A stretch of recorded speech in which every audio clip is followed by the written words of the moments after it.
So you may remember last year in a vlog, I wouldn't say last year, it was kind of into the summer, but so end of the summer 2019-ish, but we were doing some renovation on a house, just helping some people out, and I found a couple different little instruments and dolls and stuff like that in there that were pretty trash. Well, this guy actually comes from that same house, so we helped out a bit more, and while we were clearing out the basement, we found this guy. Now, he has rust all over here that is almost like combined into his skin or fur or whatever you want to call it. I mean, he's pretty trash, but he's a green Teletubby, and he'll work for what we use it for. So I think it was kind of destiny. It was pretty much perfect because, I mean, what else would you do with this guy? If you clean him up, he's still going to be stained up and messed up. So I think it'll work really well for this instrument. So kind of destiny right there. So that was pretty awesome. But he's a little Teletubby beanie baby, and that was really cool. We found this as well. I don't know if this will work. It didn't look that bad when I was in the basement in a very dim light, but when I got it out, I'm guaranteeing this thing is rusted out. It was made by Tiger Electronics. I don't really know anything about it. It looks like it says hit clips, and it was made by Tiger. So I pulled it out. We may do a vlog in the near future, just kind of going over how to restore a completely trashed instrument. That is if the circuit board is still even usable. I'm guessing the batteries would have to be, you know, outsourced into another different breakout box, but may end up doing that in the future. But for today, green Teletubby.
So I'm actually really excited about this project. It's been a while since I've been able to do any of these. So we are going to do the Teletubby, and I have this one because if you remember the last Teletubby I did, there was a lot of different Teletubbies sewn in. I didn't get that lucky this time because they are getting to be a little bit more rare. And I also didn't do a lot of searching on eBay because people seem to think that they cost a lot of money for these little tiny toys that are all beat up and destroyed and stuff, and it's kind of hard to find ones that are in such bad condition. People are just wanting to get rid of them, and I don't want to take some kind of collector item and then destroy it. This I did have to order, but I am really excited to do this, and the first thing we're going to be doing is we are going to be opening up the back of this because these are really simplistic boards. So if you're ever doing one of these, all you have to do is pull this board out right here, which is kind of a pain to do.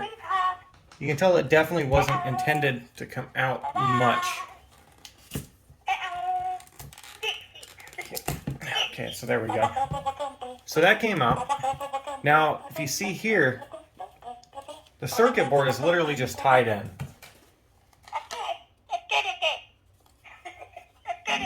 So that's super simple. So all we have to do is go ahead and take these 4 bolts out, and we will get to looking for some bend.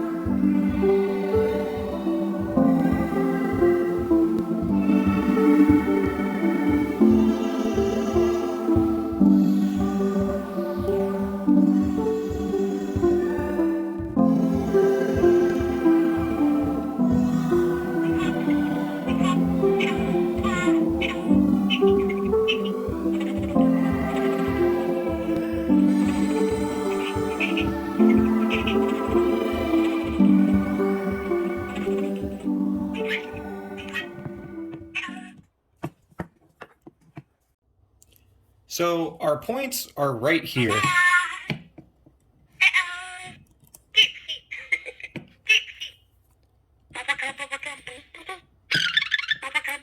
So you can kind of see that. Now, what I do remember about these is they're not crashy, but they're super heavily glitched.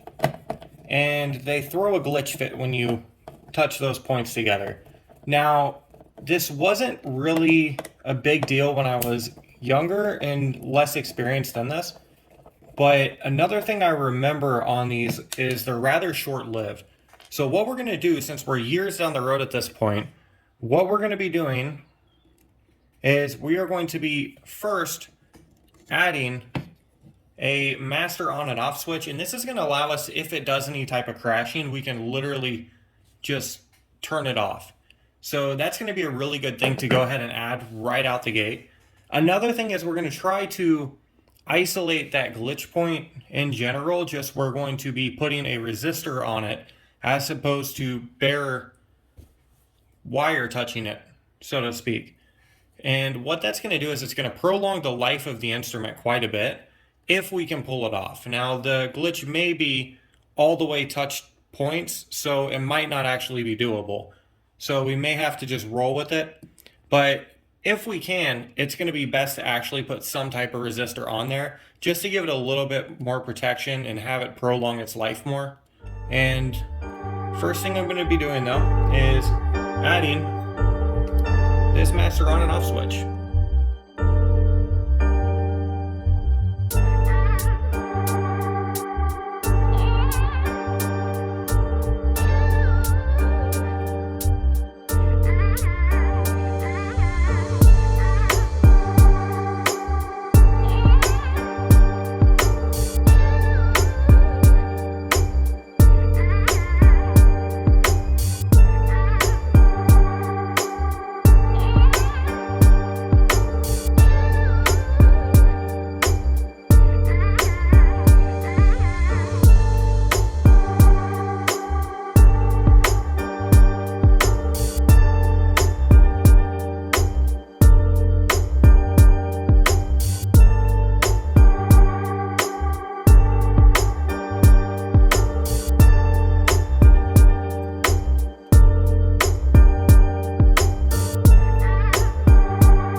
Alright, so what we're going to be doing here is we are going to be trying some resistors, and I'm starting out with a 150K. I don't know if this is going to be too big, too small. We'll see.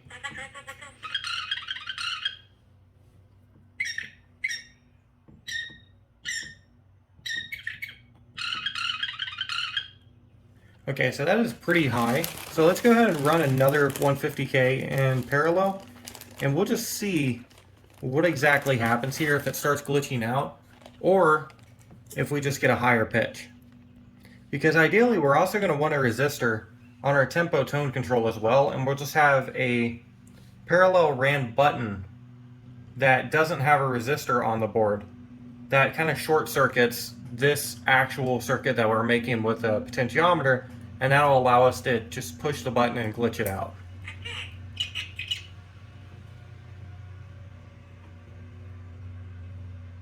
Okay, so it seems to have crashed. Let's try this again.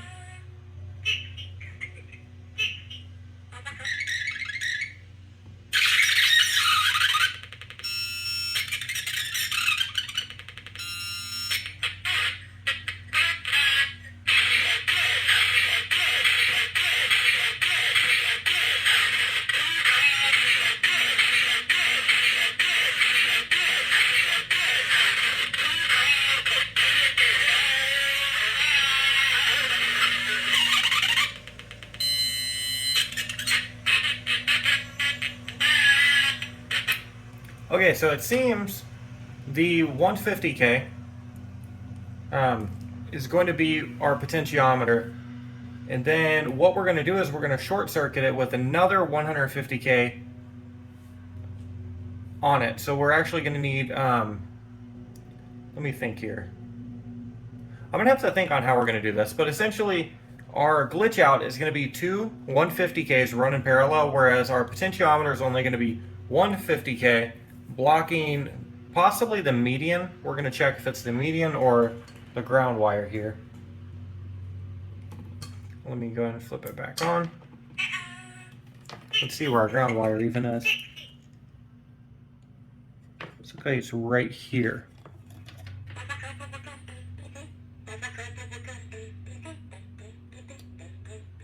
Instead it's giving us a reaction, so I'm guessing this is our median.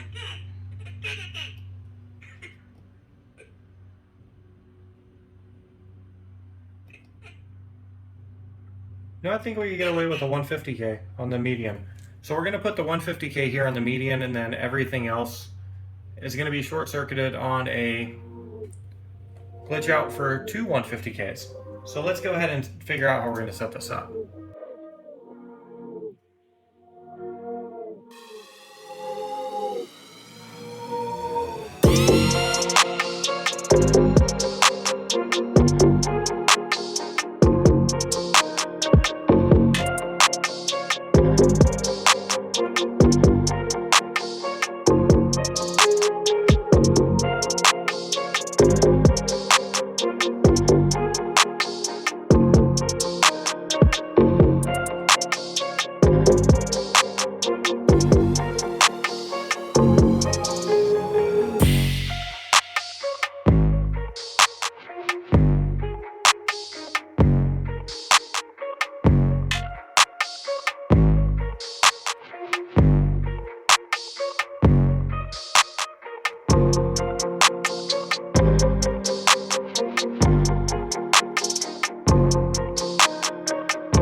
Alright, so we have this circuitry set up, and what we have here is we have our on and off switch for the tempo tone control. So this is going to run really easily.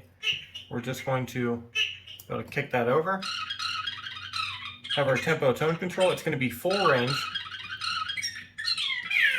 without any type of crashing. So we can go all the way up, all the way down with no crashing issues. And then what we did here is we ran this where we're going to be putting a momentary push button right here.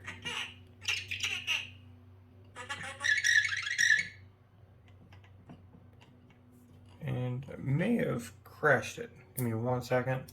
Let's try this again. This is not giving the response that I expected it to give, actually.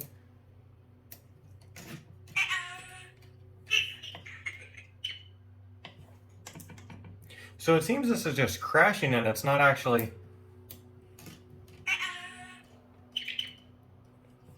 So let me look here.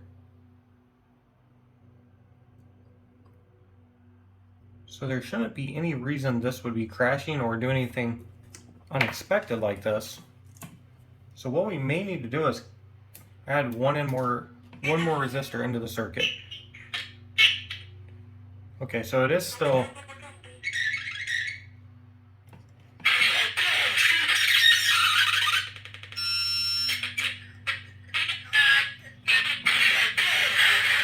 So it seems when it's in the glitching mood, it is perfectly fine. But when it's not in the glitching mood, we seem to run into some crashing problems. So let's try this one more time. And I mean that I'm not like a hard crash. Typically when you just kick them on and kick them off, it's not a hard crash at all. So what we're going to do in this situation is we're going to go ahead and add one more resistor. And it's just going to be another 150K. And then this is going to allow us to kind of bypass that, hopefully, and get directly back into the glitch without that weird crashing situation. So it's such a soft crash, I'm thinking that the glitch itself sits beyond the soft crash, right on the other end before a hard crash. So let's go ahead and try this. Oh, we'll kick it back on.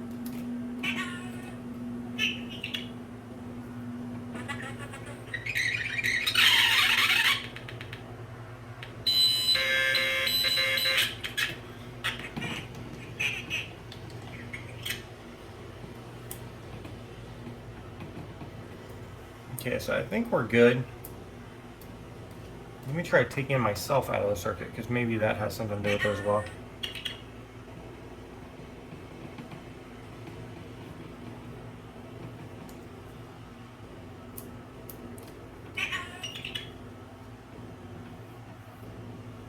It does seem to be doing the same thing.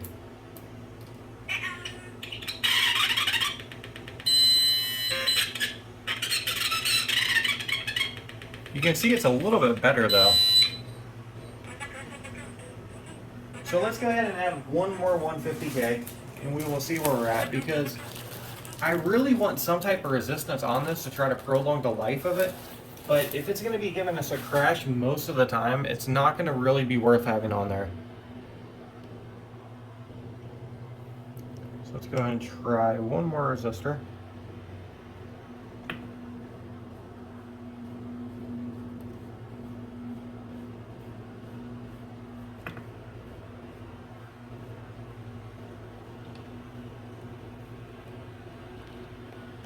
All right.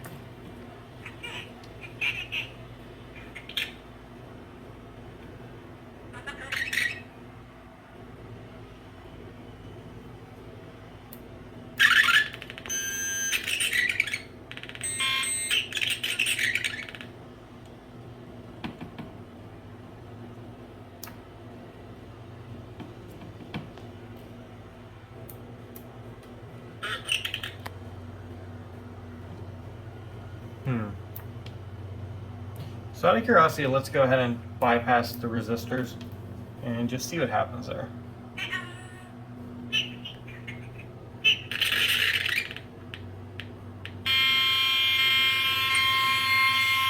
Alright, so we know we gotta glitched there.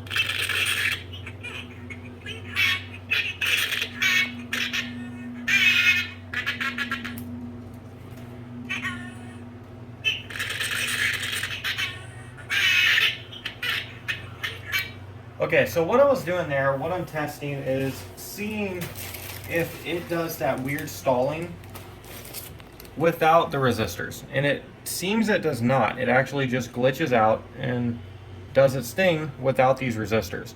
Now I have, at this point, 5 of these guys. So 150K, so we're looking at,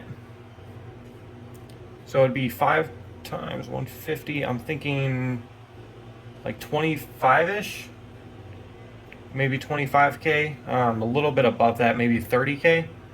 If my math is correct, I don't really know. But we've got 5 150Ks, so it'd be 150 divided by 5, and that's what we have on here.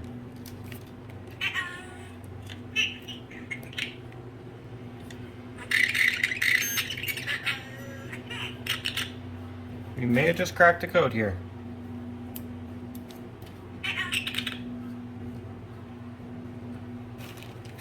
Oh, we got one crash.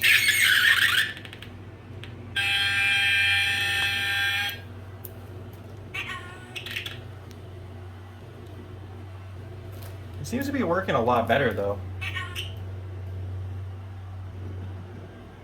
Okay. All right, let's go ahead and add one more, with the hopes that this does it. If not, I don't really know.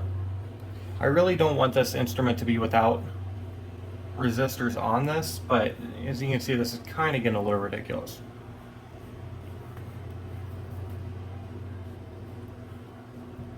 But I guess a little ridiculous is better than no resistors at all.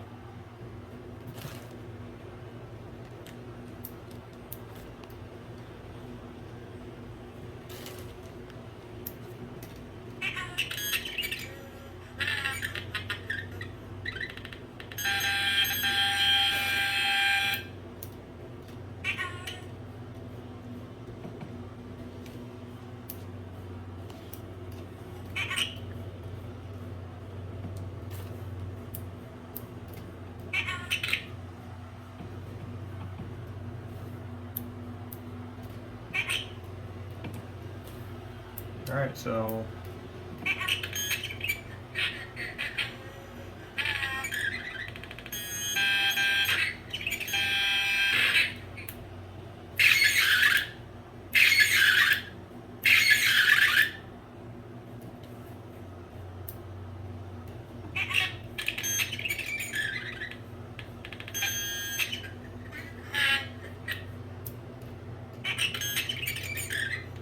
okay, it does seem to be glitching out a lot better. We did have that one halt, but I'm not super worried about it at this point because it was just one halt, and I mean, this is going to give us a little more resistance, so hopefully it's going to prolong the life of the instrument. If this was being dependent on some type of stage performance or something like that, I would think differently of this, but you know, if this is to be used, it's probably going to be used here inside the studio for recordings or something like that. So I'm not super concerned about that. So we're just going to go ahead and do that. That is 6 150K resistors all ran in parallel, which is kind of crazy looking, but it'll work. And then our temporary push button is going to go right here between these two. And then that's going to allow us to hit the glitch at any time. So we have our master on and off switch. We have our tempo tone control on and off switch, our tempo tone control potentiometer, and then short circuiting between these two, we have the glitch out switch. So the next thing we're going to be doing is we're going to be running the 1/4 audio jack out of this. And how we're going to do that is we're simply going to go directly off of the speaker, which are these two wires right here. So it looks like we have this one right here. And then I'm going to bet this is just grounded, and it looks like it is. It looks like this right here, the ground that we touched up with the tempo tone control, is the actual speaker. Now what I'm going to do on this to go ahead and bypass that a bit so I don't solder that is I'm going to solder right on the same circuit on the next side of it, so right here, just that little point. So we're going to go ahead and do that real quick.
So the next thing we're going to be doing is adding a bypass button, and this is going to allow us to actually press the button, and we are going to be able to press it from the outside. So how this is set up right now is we'd actually have to squeeze the Teletubby's stomach in order to get any type of button movement or any kind of a sound. Now what we're doing here is we're adding a button to it, so we can literally just touch that together, and then we're going to get the same exact sound. So it's very simple how to do this. We just look at any of the button presses, which these are the same exact things. So what we're doing is we're literally just bypassing that button, and then right here, these two wires, we're just going to be adding a wire onto this and then a temporary push button on the other side of it. So let's go ahead and do that.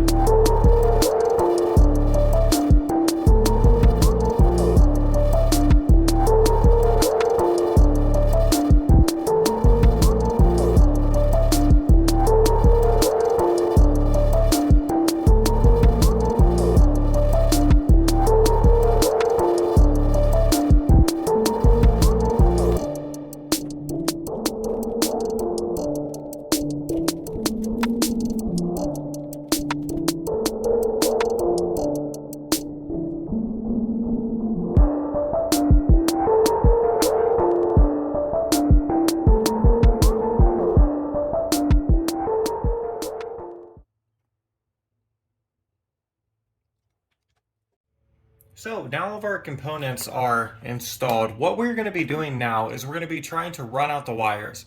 Now when you run out the wires, what you just want to be conscious of is that you're going to have enough room for it, which I've really given myself a lot of room on these wires. So I think we're going to be good to actually run everything up in the face. But another thing is we can't just stick the backing onto here. And the reason being is if we just stuck the back onto there, you see that there's absolutely no place to put the wires. So what we're going to be doing in this instance is we're going to be cutting down this piece right here.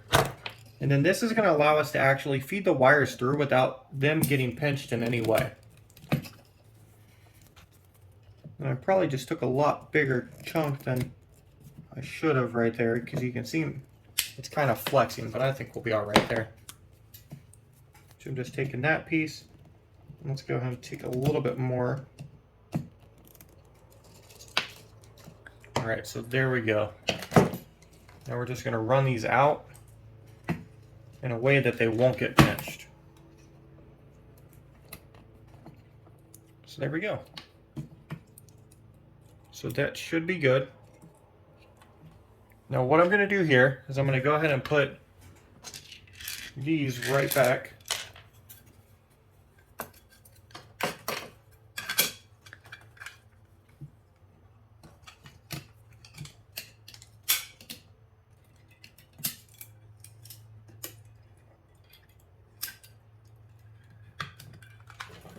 And I remember this being a little bit frustrating just because the springs wouldn't go in right. It doesn't seem to be the case on this one, so that's probably good. But if you look at this, the batteries are on this side, and that side's actually going to be tied to the Teletubby. So what I'm going to do just for kind of ease, I'm just going to flip that over. So that way, when this is locked into the Teletubby, we can just literally flip the batteries out from the side that has a little more maneuverability. So that seems fine with me. Let's go and put the screws back in.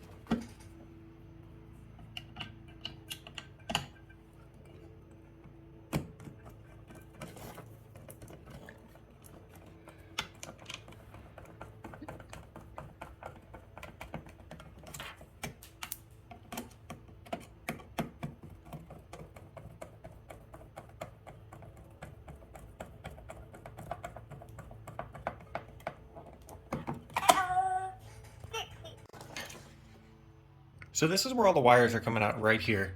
What I like to do in these instances is I'm not super worried about these getting pulled on much, but just as a safety precaution, what I like to do is I like to take hot glue and then we're going to bend the wires down. And then I'm just going to put a little bit of hot glue inside of here. Now I don't want to do a lot because what it could potentially do is it could hot glue the button so where the button actually doesn't move. So we're not doing a bunch. I'm just kind of hot gluing around here just to give the wires a little more stability. So that's about one squeeze on the hot glue gun. So I think that's good right there. So we'll just leave that.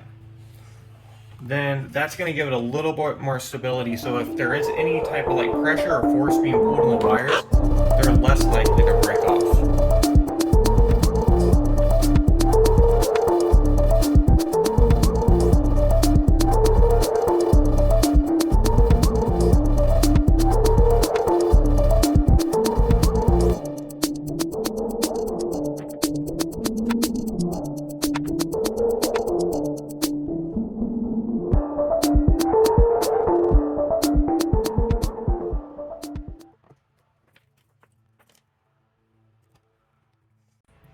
So a lot of the rest of this, you've just seen me cut this. This is going to be where the components finally feed through, but a lot of the rest of this is going to be cosmetic. So what we're going to be doing, on a lot of this is, if you remember my older Teletubbies, they are very cut up and they're very kind of dark looking, I would say. It's one of my instruments that were dark looking kind of from the get-go. Now, what I'm going to do is I'm just going to go in and I'm just going to start cutting slots out of here.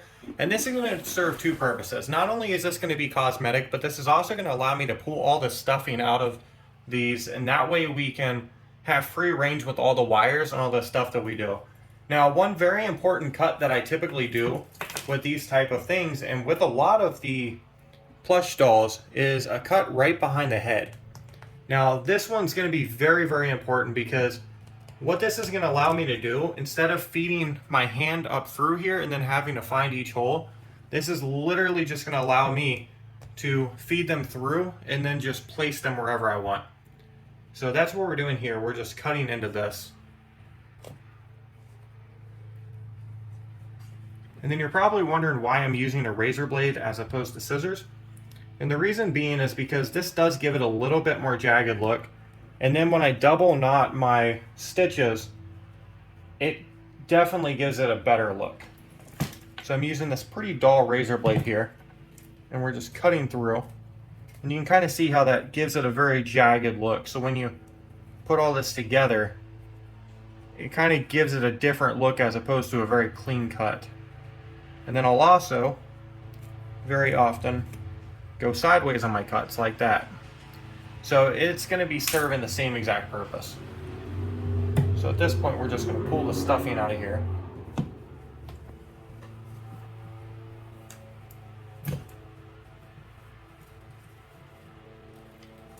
I'll just shove that stuffing up inside of the antenna there.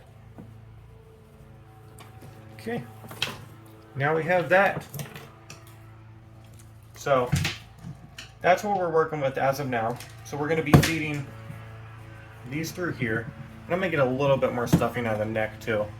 That's going to allow me to kind of move these around a little bit freer without stuffing getting caught on here.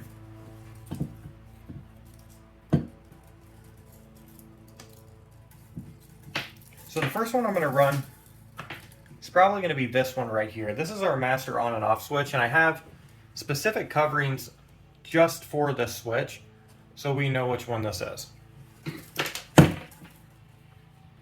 Okay. Let me go ahead and get a count of how many buttons we're going to be installing on this. So the two LEDs, I'm not really sure what we're doing with them as of yet. So those are kind of up in the air. Okay, so we have 1, 2, 3, 4, 5, 6. Okay, so I'm going to be running these in kind of a weird way, but I think it'll look nice.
So we have 5 holes right there. I'm going to go ahead and install what we have and then kind of see where we're at from there.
So now I have most of the components actually mounted. So we have our master on and off switch.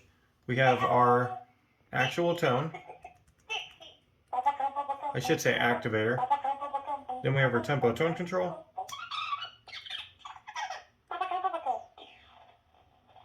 And we made that completely stable so it doesn't crash. We have our 1/4 audio output. We're going to flip that off, and then we have our glitch out.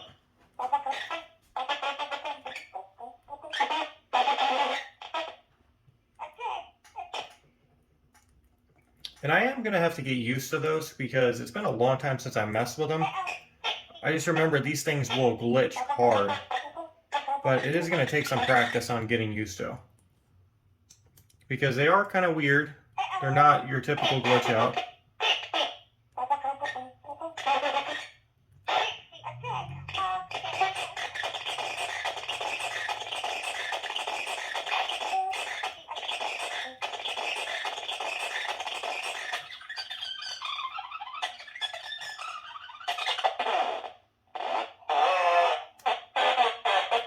So you see, that's kind of cool. I'm going to have to get used to it though. But you'll notice that one of these are actually still out. And the reason being is because I'm doing something kind of special with these. And what that is I'm going to literally replace this ear. And then bear in mind, I don't like to waste parts. If I cut them off of a type of thing, I don't like to waste parts. And you can kind of see that in my older models of the Teletubbies and all that. Weird enough, I just sew them right back onto the Teletubby. But on this particular one, I found this on a hike, and I thought it was super cool. Or maybe I didn't find it on a hike. I may have found it while I was helping renovate a house. I found it at some place, and it was super, super dirty.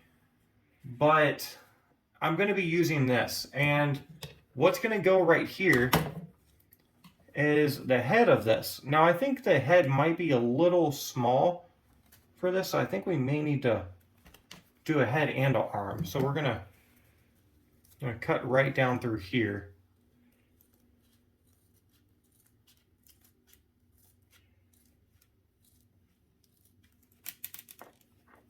And then it looks like we're gonna make a mess, so I'm gonna put something underneath here. I'm sure some collector somewhere is casting spells on me at this point. They probably hate me so bad for doing this.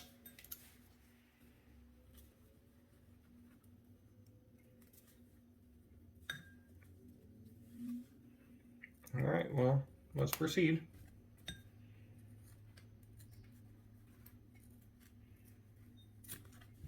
Alright, so there we go. So that is going to go right here. And what we're going to do is we're actually going to replace one of these eyes with the LED. Which I'm almost wondering if we can go ahead and latch another LED in there. I think it would look better. I think another LED would look better if we had 3 LEDs on it. So I think we're going to go ahead and add one more LED.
So from here, we officially have everything set up. So I loaded a lot of this with hot glue. Like if you could feel this, it's a lot heavier than it actually was. It'd be really hard for me to give you a glimpse in here, but the hot glue is what keeps this from coming out. So I really loaded it up, as well as loading up this LED right here. But now we are set up. So this is going to be kind of a glimpse, which I noticed one thing I did not really wrong, just I could have definitely done it right, is feed that through. So how it's going to look is something like this. And then obviously I'm going to be adding the rest of the body parts to this, and we're going to be putting its ear somewhere back on it. But that is it. And from here, we are just doing cosmetic stuff. So I won't be talking for the rest of this, but enjoy the sewing and we'll talk soon. Everybody have an awesome night.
you.